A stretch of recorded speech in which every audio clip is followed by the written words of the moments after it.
Learn how to create a timesheet using Excel templates. Log into your Microsoft account. On the left, find the grid or waffle icon. Click to expand and select Excel. At the top of your screen, use the search bar to find pre-made templates. Type timesheet. The system will find all available templates for you.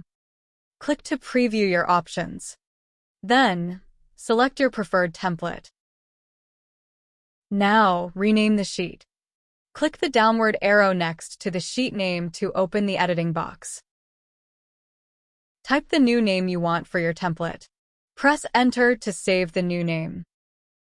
To edit the file, double-click the box you want to change. The pay period start date will automatically update related information in other boxes because they are connected through formulas. Make sure not to delete any of these formulas. Notice how the dates below automatically adjust based on the start date you enter. Updating hours, overtime, sick days, and vacation days will automatically adjust the total. This template will also calculate the total pay based on the rate. See you next time. Keep learning with Tech Time School.